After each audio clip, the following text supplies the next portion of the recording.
November 2nd meeting of the Southwest Vermont Regional Technical Center Board. It's 10:05, and call the meeting to order. Welcome, everyone. Are there any public comments at this point?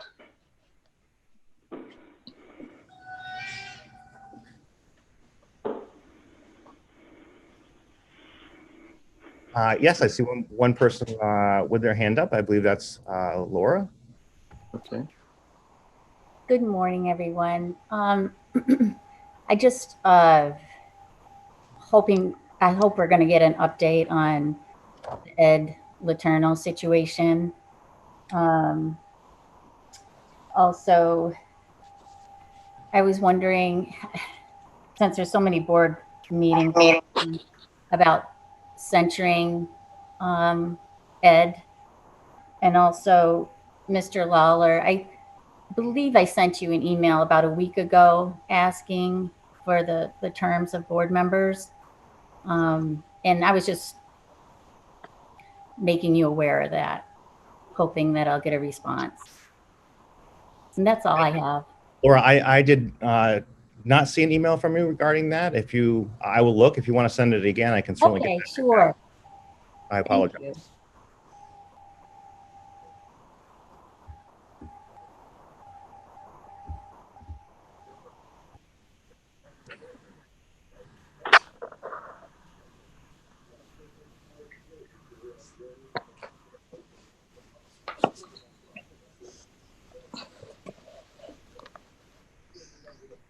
John, I don't see anyone else wishing to make public comment at this time. Okay, should I go ahead? Take that back. Bruce Clark has his hand up. Yeah, we did receive some information from the Board of Education, and essentially they had confirmed what we suspected, that because Mr. Letourneau is an officer who was elected by the by constituency here in Bennington, then we have no recourse. We can ask for his resignation, which we did. But there is no. It appears from the board perspective that there is no. Nothing that we can do at this point to force him to leave. I expect that at some point we'll be receiving his a letter of resignation. He said at one point he would do it in his own time, but and I don't know when that is. He's not been attending meetings and chose not to attend again today. So that's all we've heard from him. But in terms of the resignation, we heard nothing. John, would you like me to read the response for the public record from the Agency of Education? Oh, sure. Go ahead. Yeah. This document is on our website under current board documents, but I will read it here. So this is dated Monday, October 26th, from Emily Simmons.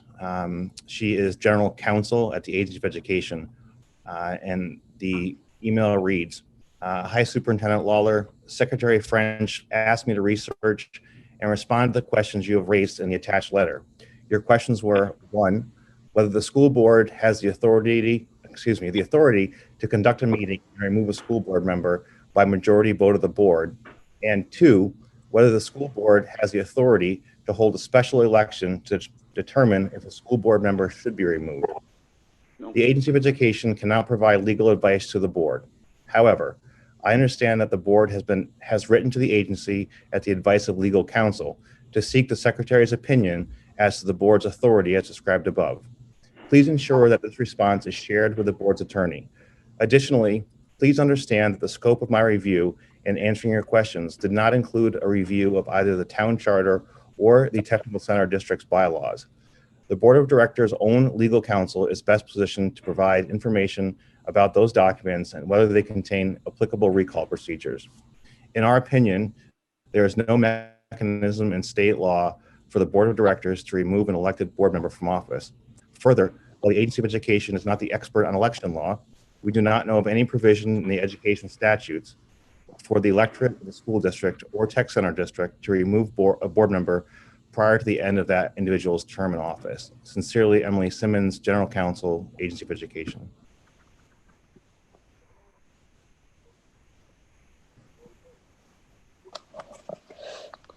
Are there any questions about what you heard? Bruce Clark has his hand up.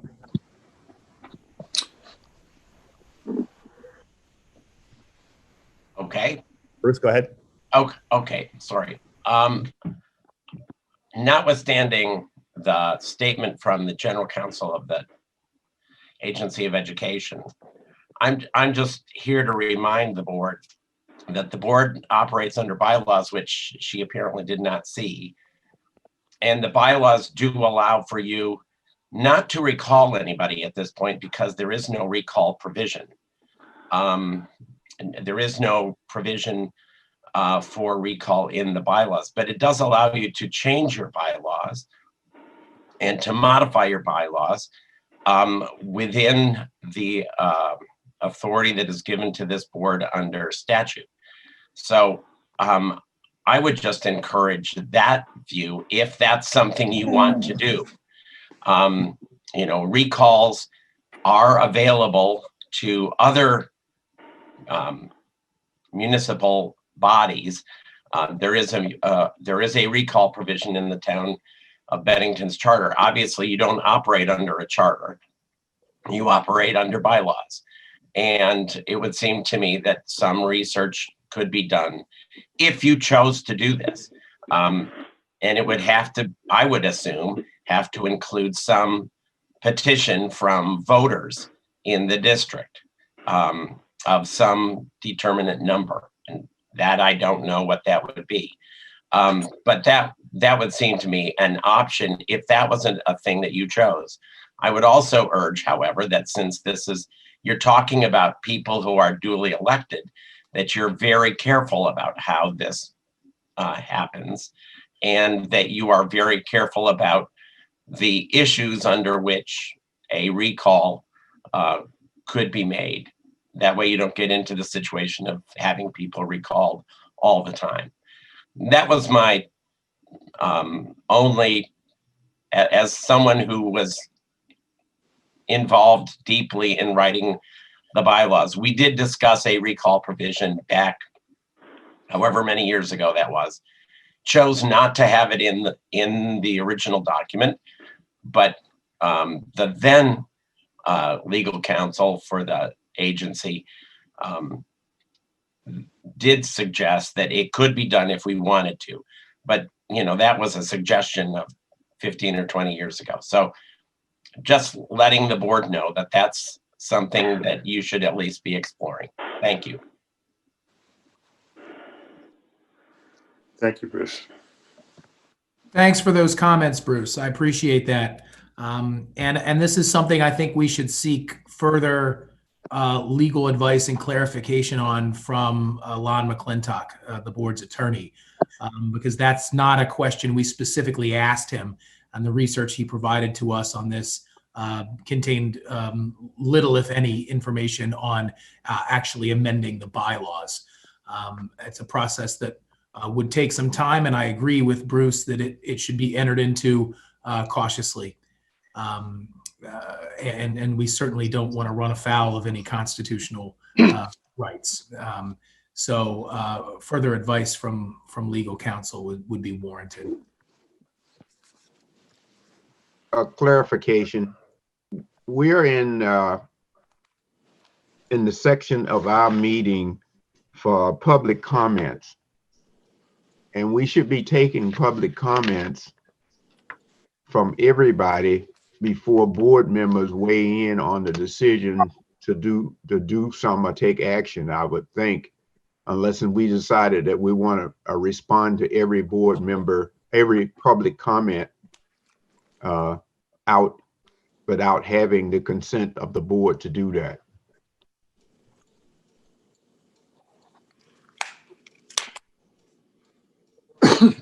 Okay, I was just trying to update the particular question with regard to the what we'd learned, and then Mike was clarifying it. I guess we could reopen to public comment if there are any other public comments or any further public comments.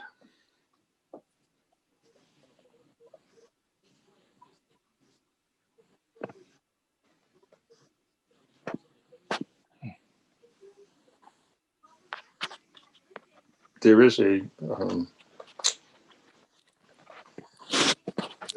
item on the board agenda for today to have a look at the bylaws and so forth, and so we can at that time we can a second look, I should say, to see if there are any changes that need to be made, etc. So I will close this portion of the meeting unless.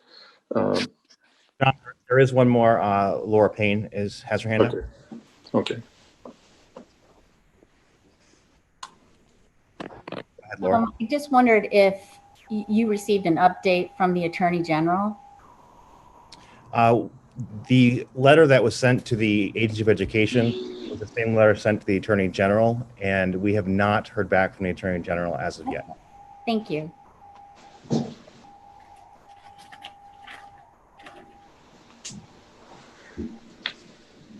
Any other public comments?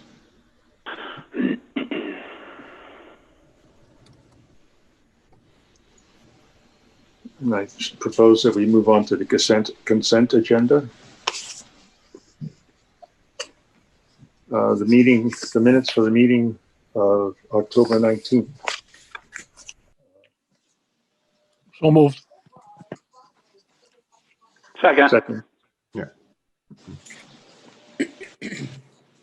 All those in favor of second the meetings of the meeting of October 19th, please say aye. Aye. Any opposed?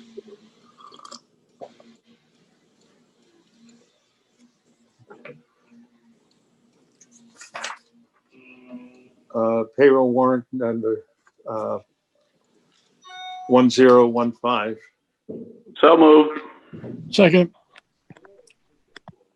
Any comments, questions?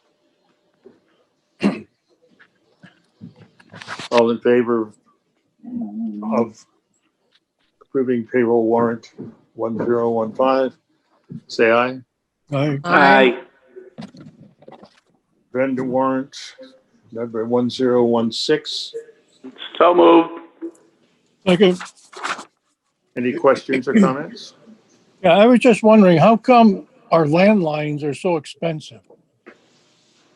I'm looking here at $575, and then underneath that, a phone system charged so like $1,000. I just wonder how come it's so expensive. Becky? Yep, so I can address it. We have reached out to contact them. One of the things that had happened is because of the 911 compliance, we had to update our phone system so that if there was an emergency and someone within our building calls 911, they could specifically locate within the building where the call is coming from. And in the process of doing that, there were some additional charges to our phone bill, and our IT tech person is working with them because we feel that there are some overcharges that will be a credit. As they make that change, there is going to be an increase in our phone bill from what we had been paying. And that's because we had to upgrade to that 911 compliance. But you should see it coming down a little bit from this most recent one. It was that process of updating it. There are some additional phone lines we'll be able to drop off of the bill. So it was this transition and some fees for the installation of the upgrade. And that's why it was a little more than normal. Okay, thank you. Great explanation. Thank you. You're welcome. And Ken, I'll just jump in and add to that. That was a required phone system upgrade. We had to do that to be E911 compliant, as Becky stated. We also did receive matching funds to help make that happen. And as Becky explained, some of these charges will be dropping off. So. Well, it does make sense, because if there's ever a problem in a specific classroom and someone dials, the police or whoever would go right to the proper spot. Okay, thank you. Yes, exactly. Any other questions or comments with regard to warrant 1016?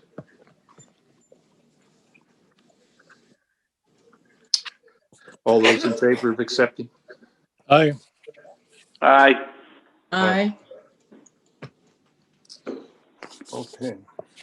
Are there any committee reports this morning? John, just a point of order.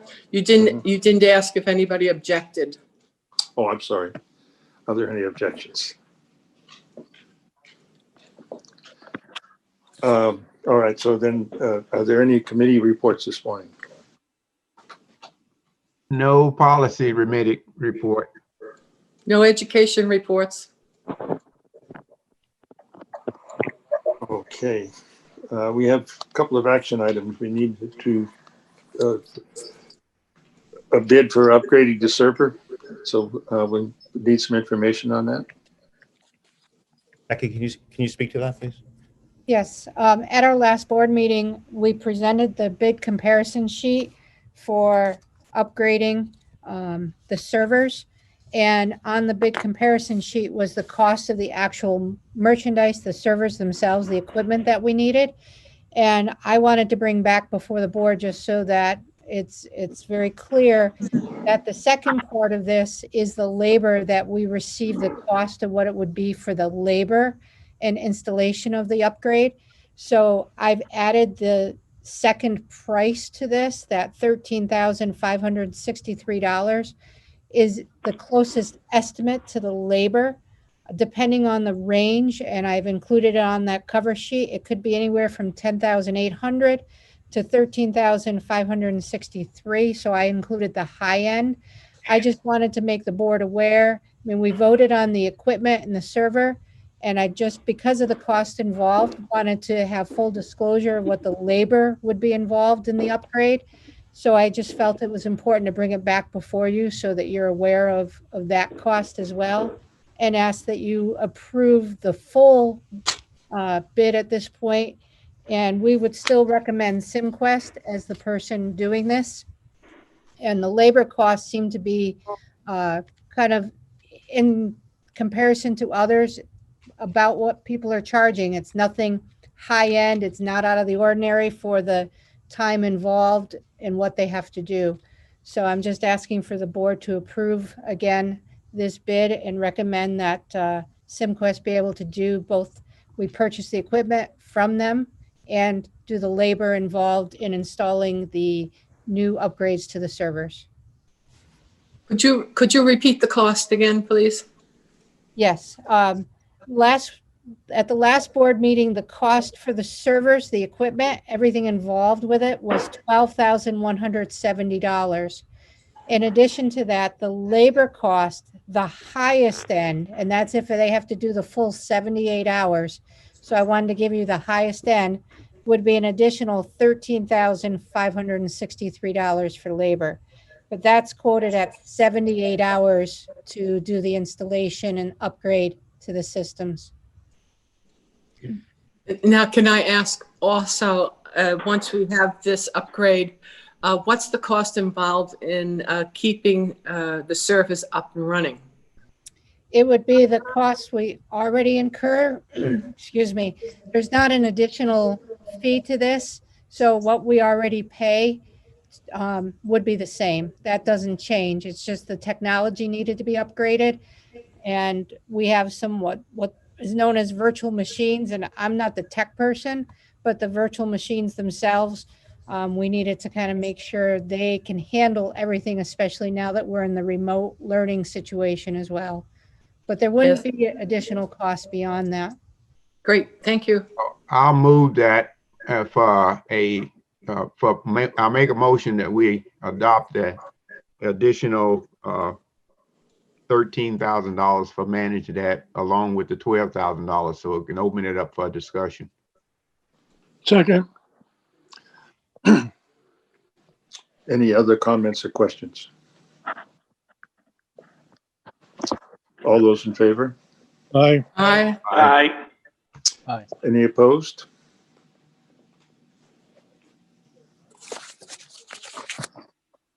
Okay.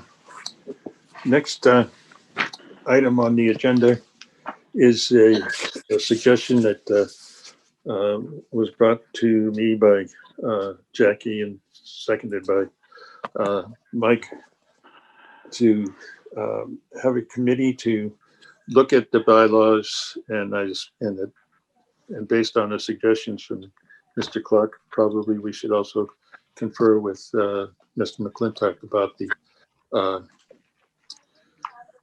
or include Mr. McClintock in some of that discussion regarding the bylaws, so that we have some sense of what's possible in our response to the community's concerns about and our concerns about Mr. Letourneau's comments. So I'd like I'll to open that for discussion. I'd like to speak to that. Normally, most organizations review their bylaws on a bi-yearly or month or 5-year plan. I don't think we have that in our bylaws right now, and we should add. That's one thing that we should add, is to constantly review those options. Right now, we need to look at one section in particular, and and that is Article 3, Section 5. And after this meeting is over, I'd like to suggest that instead of everybody trying to find it, to publish the bylaws that we have right now, and form the committee with members of the board, and perhaps members of the public as well, the people who are concerned about this, as well as Mr. McClintock. Jackie, if I could add, our bylaws are on our website, right on the homepage. They've also been posted in the public Dropbox on our website under board documents, and you also have them in your board packet under non-action items. So they are accessible. Thank you. This new committee this is Leon, is it okay? Mhm. Yeah. You warned that the formation of a new committee to update the RGB bylaws. So that says everything to be looked at. And then I'm hearing, something else out here, that it's a specific part of it that you maybe want to look at.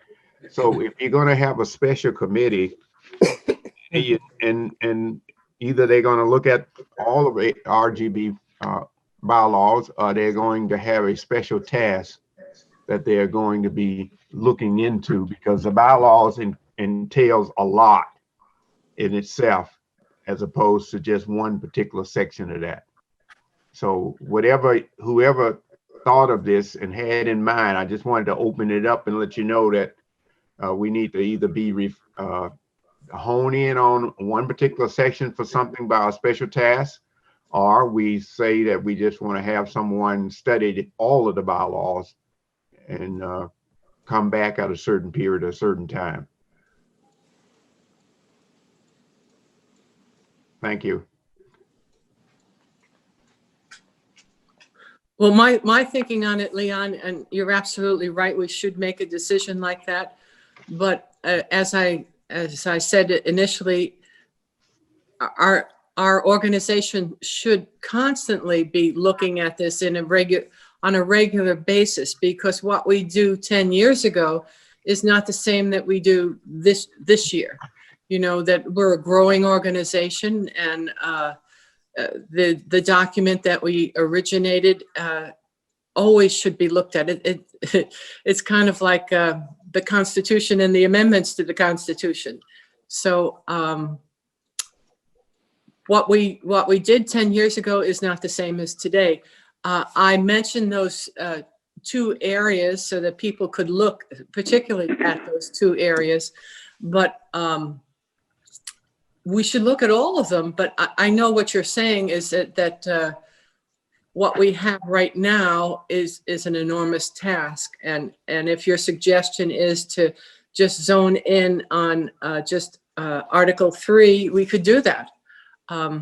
Or we could place the whole thing on your committee, which is the policy committee. But I thought that your committee may be too, well, we haven't had a policy committee meeting, so maybe we could form it under a subsection of the policy committee, but that's up for grabs too. I'd like to hear what other people have to offer and say.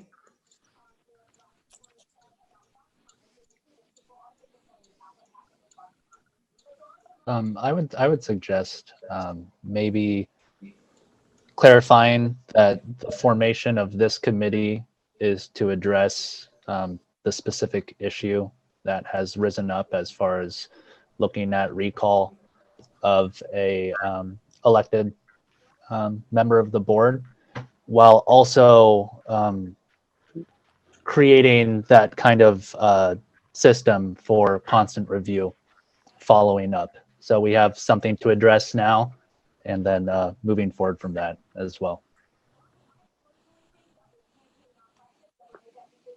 I agree with Dane, and I think there is an urgent pressing need to address the question of recall procedures in the bylaws, and there's an ongoing need to be looking at our bylaws on a regular basis and adopting them to the changing circumstances of the school, the board, and our times. So I'm happy to separate those for purposes of clarity, of mission, and transparency to the community.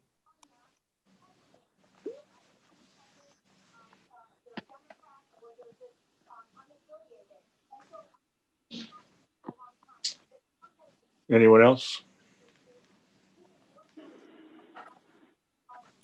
Well, if we adopt this, I'd like to ask Mike Munson if he could chair the committee, since I already chair the education committee and Leon has another committee. I don't know if anybody else would like to chair a committee. I'm happy to do that. Thank you. Can we get some volunteers for that committee? Of course, I would be on it just because I'm on all of them. You know, I get invited to all of them. But like to see some other voices with regard to the bylaws. I'll volunteer. This meeting, we can get an email out. Those folks who want to join, put their name on it, and it sounds like Mike's agreed to chair it, and let him schedule the meeting, first meeting of it. Okay.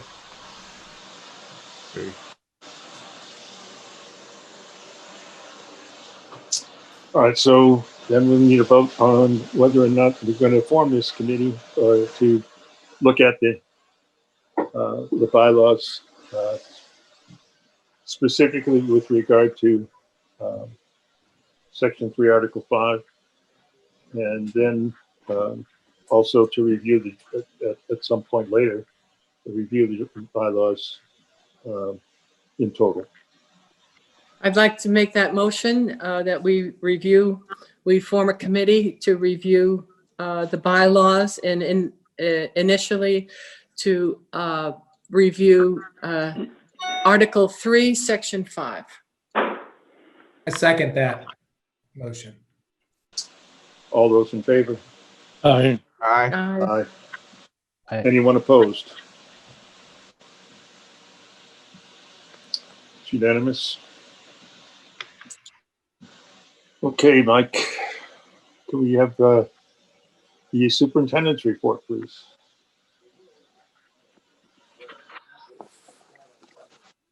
My report will be brief. I only have two agenda items to talk about.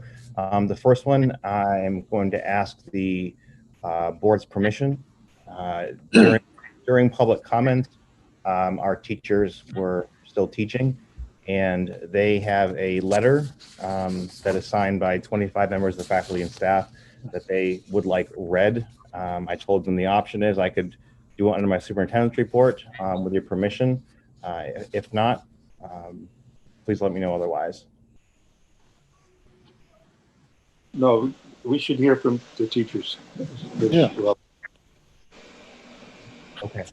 The letter is lengthy, so I'll try to get through it for you, but it's very well written, and again, signed by 25 members of the faculty and staff. It is also on our website in the public Dropbox, as well as in the board members packets as well.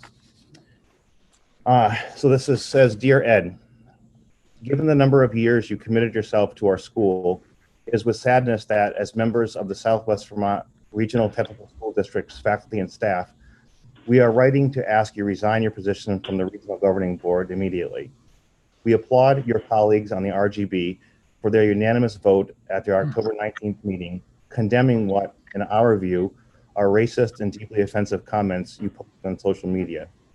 Additionally, we want you to know that we stand with our Southwest Vermont Supervisory Union colleagues supporting their request for you to relinquish your seat on the MAU board as well.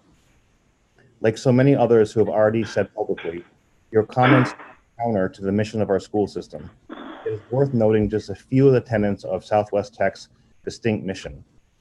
1, career and technical education happens best when a learning environment is safe, caring, and respectful. 2, each student has unique talents, interests, and needs, and comes to Southwest Tech with diverse cultural, social, moral, and ethical beliefs. 3, career and technical education must be offered to each student without regard to the student's gender, culture, social, economic, sexual orientation, or other background. 4, career and tech education are partners with the home and the larger community as we strive to develop informed, responsible, and participating members of our society. Southwest Tech encourages all students to their fullest capacity and to achieve their life goals. Moreover, the Vermont Agency of Education Standards for Global Citizenship states, and I quote, global citizenship education aims to empower learners to assume active roles to face and resolve global challenges and to become proactive contributors to a more peaceful, tolerant, inclusive, and secure world, end quote. It is impossible for us to align comments that you posted with these objectives. While we find most, if not all, of your comments objectionable, perhaps those we find most egregious and counter to what we try to impart on our students as follows. 1, and I quote, we should have protests over the abundance of stupid kids, end quote. 2, considering all the rioting and looting they are doing, many no longer think that those Black Lives Matters. As cited in the September 28th Vermont Digger article written by Emma Cotton on this issue, you posted a comment in response to a photo of a white person wearing a mask and gloves while standing in the ocean. Your comment read, must be liberal. Where's the eugenics movement when we need it? We hope that in the days since your comments were brought to light through the local, state, and even national news outlets, you've come to understand that the teachers, staff, community members, and most importantly, our students and their parents and guardians no longer trust your judgment on matters of policy and other decisions that you make in your board position. While we acknowledge that all of us have personal biases, we would like to believe that the teachers, staff, administrators, and board members who work together all embrace the tenets of our school system so that we can teach each of our students the skills they need to become active and engaged members of society and contribute to building a vibrant community in a, quote, more peaceful, tolerant, inclusive, and secure world. Finally, there are practical aspects that need to be taken into consideration with respect to your seat on the board. Your continued presence on the board generates significant public comment and inquiry and distracts from the business the board's elected to conduct. We encourage you to allow the board to focus on its important business, especially in this time of crisis, and not have to dedicate significant time to fielding questions from the press and the public about your comments. If you choose to continue to defend your speech, that is your right, but you could just as easily do that outside your position on the board. Sincerely, the 25 members of the faculty and staff who penned the letter. You say that's on the public thing already, and that's been sent to Ed as well? Correct. That is my understanding. All right, thank you. Any questions or comments? I'd say thank you for allowing me to read that on behalf of the teachers and staff. Okay, so why don't you go ahead with your other item, Mike? The other piece is something, I want to just update you on the operations of the school and what we continue to do. Also up in your Dropbox in the packet, I gave you a sample schedule of what we are following in the days. So we are in session 4 days a week here at the Tech Center, being on a hybrid mode, Monday, Tuesday, Thursday, and Friday, with different groups of students in the building. With the exception of our intro classes, all students now come to campus at least one day a week. Some 2, some 3, depending on their schedule. And that continues to go well. What we're most hopeful is that we can sustain this operation as long as possible. With COVID cases increasing all around us, we talk here at the center like we sort of feel like this cloud is sort of coming in around us, and we are very hopeful we can continue to operate with what we're doing. We are very confident in our operations, but that doesn't mean that someone might not get sick or contract COVID. It has happened in literally every school around us, and our sending schools. It's bound to happen. We have a plan in place if it does. And we're just going to continue to do the best that we can to keep our doors open and teach students. Our best days here are the days that kids are in front of their teachers. A lot of smiles, a lot of effort has gone into getting them here, as we should, to get those students here. As I said at the last board meeting, we've stood up quite a transportation business, traveling as far as, not Wilmington, Mag, you can chime in there. Winhall. I knew it was a W. Traveling as far as Winhall to ensure that students can get here and access their programs. It's definitely, we refer to it as our new normal. For our Monday and Thursday mornings, there's 5 of us, about 5, that either stand outside or stand in the assembly room and check kids in with health screenings and temperature checks. We have all of our vehicles on the road in the morning, pre-screening students before they get on the buses. Everyone's given a big green sticker that says screened in today's date. They go directly to their classroom, and that's where they stay for the duration of their time here. Behind the scenes, once classes start, there are several of us who go to the campus store and we pack lunches and breakfast for kids. There's about 5 or 6 of us that do that, sometimes more. We put an assembly line together and we get lunches ready to go. And then at 10:15, the bell rings and students are dismissed and the lunches are all handed out. So things we've never done before. And we're just getting very used to it, quite frankly. It seems normal to us at this point.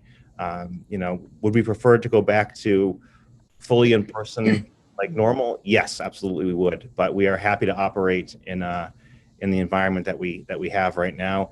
And I think we're doing a great job at it. The teachers are doing a great job. And it is exhausting. It is tiring for everybody. Online learning is hard, and running a hybrid school is just as hard. But we look forward to continuing to be open as long as possible, as when it's safe to do so. That's what I have. I'll take any questions anyone has. It's Leon. I was just curious to ask the questions about the online learning in terms of our rooms in preparation for making sure that if this continued to go on, that we had the ability to display half of the students at home, half of the students that are in the classroom all at the same time, and virtually follow the instructor around to be able to see everything so that all the students would be rotated in and out to receive almost like a personal learning environment for them if we set up to be able to do that. Yeah, yes, that's how we're currently functioning, Leon, is that almost all of our program students are in person for a portion of the week. And if they're not here, they have the ability to connect, asynchronously with the instructor. Every teacher has a professional, account. They all use Google Classroom. Everyone has a special setup with tripods and cameras and all sorts of technology in order to deliver as much content remotely as when we can. As you know, what we cannot duplicate is the hands-on lab piece. And so what we focus on when students are here in the building is that they are in their labs and in their shops completing project-based learning that they cannot do at home on our asynchronous days or off school days for them when they're not in person. So I think that we have a very good plan in place, and I think it's working very well.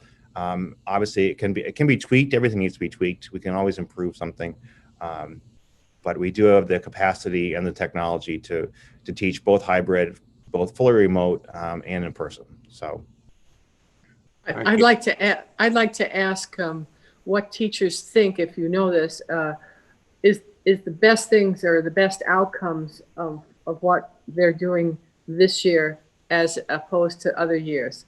In other words, are there sparks with having some online learning? Meg, go ahead. I see you got your hand up.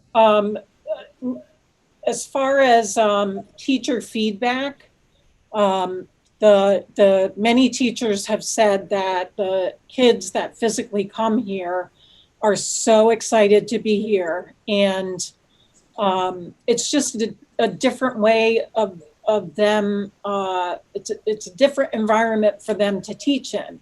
I mean, we're fortunate that kids that come to our school choose to come to our school. So they already have an interest, but I mean, the teachers are so happy with what they see both in the classroom, as well as what, kids are doing at home. We do have a great system set up. We have some students that were kind of apprehensive in physically coming to school, but they came, they saw the setup, how we were checking kids, and they feel very comfortable with that. And remote learning is difficult. We've been able to pull in some kids that, that's not typically how they learn, and it's difficult for them to learn that way. So we're constantly trying to figure out who else can we reach, who else can we, engage. And Jackie, to your point about the spark, while this has all been very challenging for everybody for the last several months, and I fear it will be for the next several months as well, is that technologies that teachers wouldn't have normally used, for example, integrating Google Classroom into a traditional setting, or doing a distance learning and different learning techniques. I mean, I also try to think about post-COVID-19 pandemic when there is some normalcy back in all of our lives, and teachers have said I've had to use these things because of COVID-19, and I'm probably going to use a lot of them in the future in my classroom. And so there is some good that has come out of this. It's not all negative. And I also think that I know that having those students here, even on a limited basis, also motivates the teachers and to remind them that kids do come in person. And it helps those days that, online work doesn't go so well, because it is difficult to connect with every student online for various reasons. Whether it's, their pictures are not up on the screen, they're not responsive, they're not participating in class as much, etc. It's really hard to do that over this type of platform. And some kids just can't learn this way, period. And so, like Meg had said, we've identified, students that are not failing, but are failing at remote learning, and we have gotten a lot of them into the building on a limited basis. And, you know, I would love to open our doors up 5 days a week and have all 400 kids here, but that's not safe and that's not realistic right now. So, you know, we miss seeing all our kids. It's really nice to stand out front. I somehow get the outside detail. I don't know why. That's it. It was a little windy this morning and last week, but we're there and we greet every single student. You know, say hello, how's your day going, how you feeling, you know, et cetera. And the enthusiasm from 99% of them is really heartening. It's good. It's nice to see. And, Even at 8 o'clock in the morning. yes, and when it's snowing and 40-mile-an-hour winds like Right. last week. But you know, we're doing it, and it is. I hate to say it's fun, but it kind of is fun. You know, we all are kind of outside our normal roles here at school, and you know, there's no defined job descriptions anymore at this point. It's whoever can help, and that's what we do. We pitch together and help. And it doesn't matter what your role is here. Everyone finds themselves doing something different every day, quite frankly. And what tomorrow will bring, I don't know. We'll find out. So that's what I have. I'm happy to answer any more questions.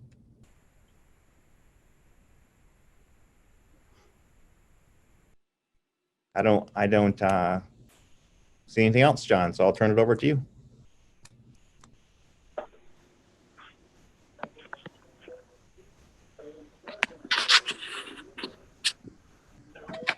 You're muted, John.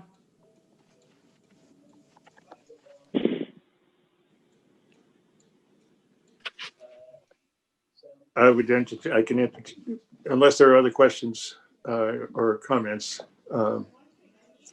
we could entertain a proposal to Leon, close the meeting. I have a question. I'm getting some information about the startup of the ESP and teachers negotiation, and I don't remember who was on the CDC board to be part of that. I saw on the 12th, I think, that there was a meeting to be planned. I don't know all the rest of the details about it, but who's on this? I know Rebecca and Meg usually show up part of the time, but I didn't know whether it was a board member out there. Go ahead, Becky.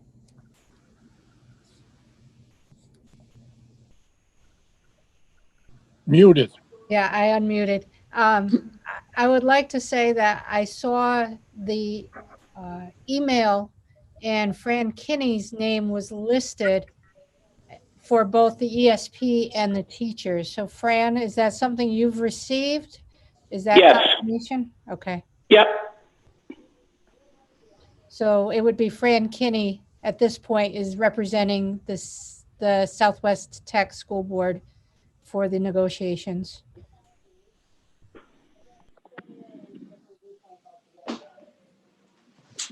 Any other questions?